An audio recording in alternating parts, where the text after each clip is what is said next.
بسم اللہ الرحمن الرحیم حامدا و مصلیا اما بعد۔ آج ہم بات کریں گے اسلام کے تیسرے خلیفہ حضرت عثمان بن عفان رضی اللہ تعالی عنہ کی شہادت کے بارے میں کہ کس بے دردی کے ساتھ ان کو شہید کیا گیا، کیسی مظلومانہ شہادت رہی۔ وہ عثمان بن عفان جن کو ذو النورین کہا جاتا ہے، پیارے نبی صلی اللہ علیہ وسلم نے ان کے نکاح میں اپنی 2 بیٹیاں کے بعد دیگرے عنایت فرمائی، حضرت رقیہ رضی اللہ تعالی عنہا، اور جب ان کا انتقال ہو گیا تو حضرت ام کلثوم رضی اللہ تعالی عنہا کا بھی نکاح حضرت عثمان بن عفان رضی اللہ تعالی عنہ سے ہوا۔ اتنے باحیا تھے، جس ہاتھ سے پیارے نبی صلی اللہ علیہ وسلم کے ہاتھ پر بیعت کی تھی، اس ہاتھ سے کبھی شرمگاہ کو نہیں چھوا۔ آپ نے کبھی حمام میں کپڑا اتار کر نہیں نہایا۔ پیارے نبی صلی اللہ علیہ وسلم نے فرمایا، میں ایسے شخص سے کیوں نہ حیا کروں جس سے فرشتے بھی حیا کرتے ہیں۔ وہ عثمان بن عفان جب قبر کے پاس کھڑے ہوتے تو اتنا روتے کہ آپ کی داڑھی مبارک تر ہو جاتی۔ لوگ پوچھتے آپ جنت دوزخ کے تذکرے پر اتنا نہیں روتے؟ تو آپ نے فرمایا کہ رسول اللہ صلی اللہ علیہ وسلم نے ارشاد فرمایا کہ قبر آخرت کی منزلوں میں سے پہلی منزل ہے، اگر بندہ اس پر نجات پا گیا تو ساری منزلیں آسان، اگر اس پر پھنس گیا تو ساری منزلیں دشوار ہو جائیں گی۔ اور آپ نے فرمایا کہ قبر جہنم کے گڑھوں میں سے یا ایک گڑھا ہے یا جنت کے باغوں میں سے ایک باغ ہے۔ وہ عثمان بن عفان جب غزوہ تبوک کے لیے لشکر اسلامی جا رہا تھا اور اسلام کو مدد کی ضرورت تھی، پیارے نبی صلی اللہ علیہ وسلم کو آپ نے 950 اونٹ دیے، 50 گھوڑے دیے، 100 اشرفیاں دی، اور بعد میں پھر آپ نے 1000 اشرفیاں دی۔ وہ عثمان بن عفان جو عشرہ مبشرہ میں سے ہیں، 10 ان صحابہ کرام میں سے ہیں جن کو پیارے نبی صلی اللہ علیہ وسلم نے جنت کی بشارت سنائی تھی۔ وہ عثمان بن عفان جو اللہ سے ڈرنے والے، حیا رکھنے والے، اللہ کا خوف کرنے والے، جو اسلام کے تیسرے خلیفہ ہیں۔ 12 دن کم 12 سال آپ نے حکومت فرمائی، 6 سال بڑے اطمینان کے رہے، سکون کے رہے، لیکن آخری 6 سال میں سازشوں کا جال بن دیا گیا، مکر و فریب اور کانسپریسی اختیار کی گئی، اور ان کی حکومت اور ان کو ختم کرنے کے لیے باغیوں نے طے کر لیا۔ بعض اختلافات کی بنیاد پر ان کو شہید کرنے کے در پہ ہو گئے، یہاں تک کہ آپ پر پانی 40 دن تک بند کر دیا گیا، آپ کے گھر کو محصور کر دیا گیا، چاروں طرف سے گھیر لیا گیا۔ حضرت علی کرم اللہ وجہہ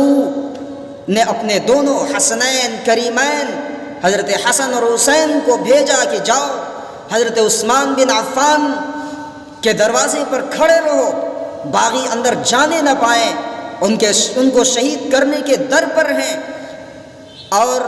ان کو مارنے کے در پر ہیں، ان کے دروازے پر کھڑے ہو جاؤ، وہ اندر جانے نہ پائیں۔ ایک بار تو حضرت حسن یا حضرت حسین رضی اللہ تعالی عنہ پانی لے کر جا رہے تھے، حضرت عثمان بن عفان کے پاس اتنے نیزے مارے گئے کہ وہ گھڑا پھوٹ گیا یا مشکیزہ بہنے لگا، پانی بہہ گیا، اور تمام صحابہ کرام موجود تھے، اسلامی لشکر موجود تھا، ساری چیزیں موجود تھے، اگر چاہتے تو باغیوں کو کچل دیتے، ان کا خاتمہ کر دیتے۔ جب آپ سے پوچھا گیا تو انہوں نے کہا کہ نہیں، میں صبر کروں گا، اور پیارے نبی صلی اللہ علیہ وسلم نے حضرت عثمان بن عفان رضی اللہ تعالیٰ عنہ سے فرمایا بھی تھا کہ اے عثمان، اللہ تعالیٰ تمہیں ایک قمیص پہنائے گا، تم اس قمیص کو نہ اتارنا۔ حضرت عثمان بن عفان کو یہ حدیث یاد تھی، اور نبی نے یہ بھی فرمایا تھا کہ جب ایسے حالات آئیں تو تم اے عثمان صبر کرنا۔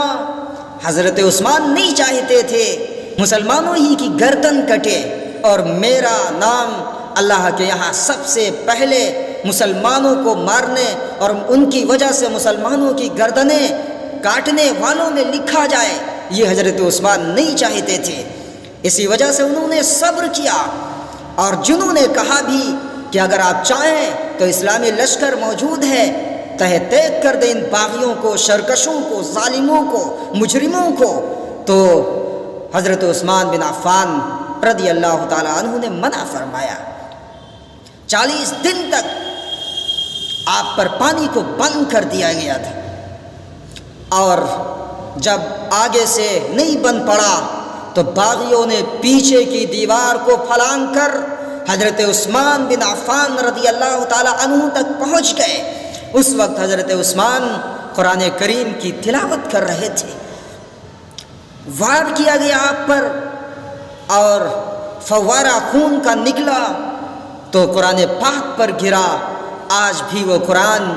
تاشقند کے میوزیم میں موجود ہے، تاشقند کے میوزیم میں موجود ہے، عجائب خانے میں موجود ہے۔ آنکھوں سے آنسو بہہ پڑتے ہیں، دل کانپنے لگتا ہے کہ ایسی مظلومانہ شہادت، ایسی بے دردی کے ساتھ شہادت۔ اور جب حضرت علی رضی اللہ تعالیٰ عنہ کو معلوم ہوا کہ حضرت عثمان کو شہید کر دیا گیا تو اپنے دونوں بیٹوں کو مارا بھی کہ تمہارے ہوتے ہوئے بھی حضرت عثمان کو شہید کیسے کر دیا گیا۔ بہرحال ایسے ظالم اور باغی اور مجرم تھے کہ ان کو دفن دینے کی اجازت نہیں دے رہے تھے، اور دیا وہ بھی رات میں، اور وہ بھی حضرت ان کی بیوی نائلہ رضی اللہ تعالی عنہا کی باغیوں نے جب ان پر وار کیے تھے تو ان کی انگلیاں کٹ گئی تھی۔ ان کٹی ہوئی انگلیوں پر چراغ رکھ کر آگے آگے راستہ دکھاتی جاتی تھی، اور 4 لوگ تھے، انہوں نے ہی حضرت عثمان بن عفان رضی اللہ تعالیٰ عنہ کو دفنایا، اور کسی کو اجازت نہیں تھی کہ حضرت عثمان بن عفان کے جنازے میں شریک ہو، ان کے تدفین میں شریک ہو، تجہیز میں شریک ہو۔ کسی کو ان باغیوں نے، مجرموں نے اجازت نہیں دی تھی۔ اس بے دردی کے ساتھ حضرت عثمان بن عفان رضی اللہ تعالیٰ عنہ کو 18 ذی الحجہ کو